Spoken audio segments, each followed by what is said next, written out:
I really agree, and I'm very glad to be here in this forum where the new reporters and producers are on the making. I'm very glad to be here because now you see, you just hear what happened inside the stations, the people will open up the phones. Now I want to share with you a little bit what I witnessed because I was not a professional reporter at the time. Actually, I was a woodworker. I work in Redondo Beach, redoing furniture, antique furniture. And I had 6 years already doing volunteer producing radio at KPFK. I don't know if you guys have listened to KPFK. A little commercial. I encourage you to do it because over there, most of the people that we work over there, we don't get paid. But you have the mic as your pay, your freedom of expression. And the world that we're living is very dangerous. And we need to be very informed. And we have reporters committed to what's happening in our communities. We have a chance to find solutions. Everybody knows, I was kind of remembering those days because everybody knew that something big is going to be happening if the judge don't take the right decision. I don't remember if it was around 3 or 4 o'clock, around that, 3:30 or something. I was with a client, a white guy, a professionist, which is the people which buy antique furniture. Mostly, and he says, is the way that it is. And then, okay, I gotta go home. And then everybody went home. Of course, he went to a very nice barrio, and I went to my barrio, which I live in South Central, less than a mile from the corner of Florence and Normandy start the whole thing. And then I turn on the TV and I see the regional Dennis, being pulled out of the truck, his truck, from then the guys, beating and everything live. At that moment, Samuel Orozco, which is the news director of Radio Bilingüe, he called me. He just called me. What's going on? And I said, they're beating a guy almost dead. Okay, you wanna do reports, okay. I start to do reports, but on the street, but I just was my beginning. I say, okay, let's do it. But what everybody should understand or remember, those who are old enough for us like us to remember, that was a lot of beatings, not just regional technique.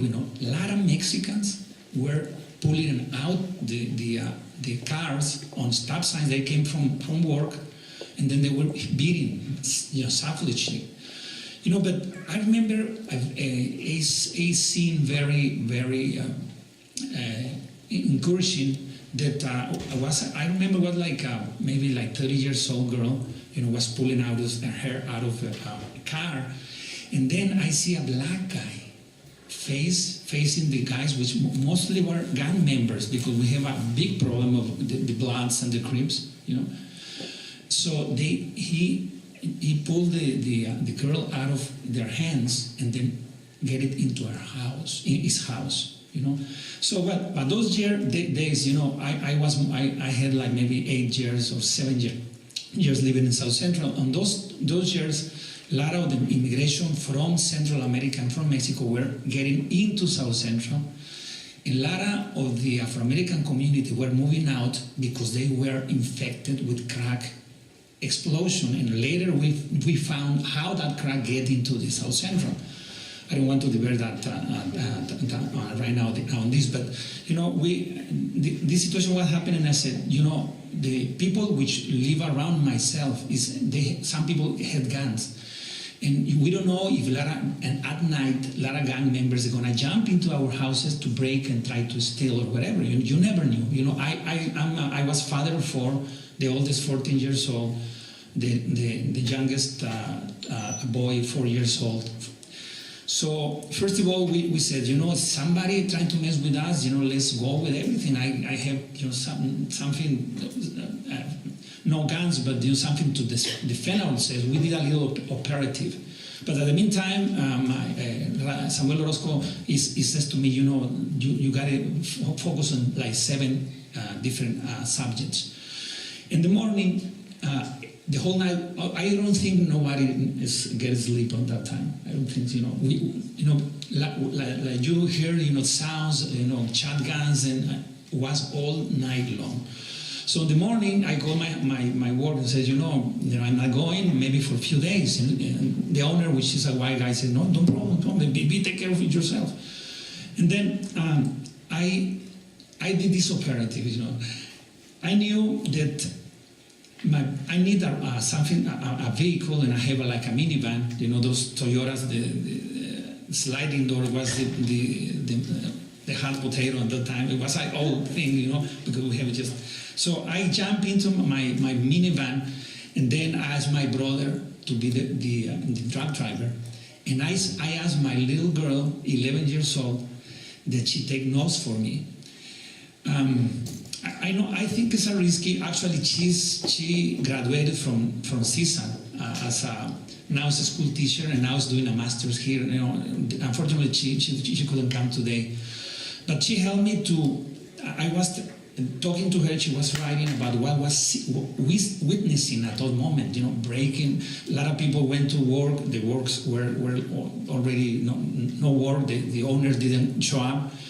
And people burning. I was at the corner. I used to live very close to a sport arena, and then I see a corner where thousands of people break into a mall, and then a police car, a patrol. They yelled, "Hey, don't do that!" And then everybody was like, they just went out. And then everybody was, chopping, chopping. Sometimes it's like a chopping, people was, like the guy which was on the photo, take everything they can and then they took it to their houses. Well, then the following day I went to the station, which, by the way, is a very liberal station, but at the beginning, everybody was out of the car. They were playing classical music the first day, because nobody was, reading how they're gonna react.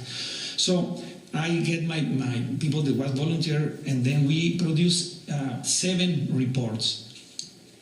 These reports deal with, first, why Latinos were participating in the looting. The second report was after the 3 days that they leave the country, the city, with no law because they went out. They just, later we find out that what they did, they just blockaded the white zones, and they don't have more personal, but blockaded what they wanted to conserve.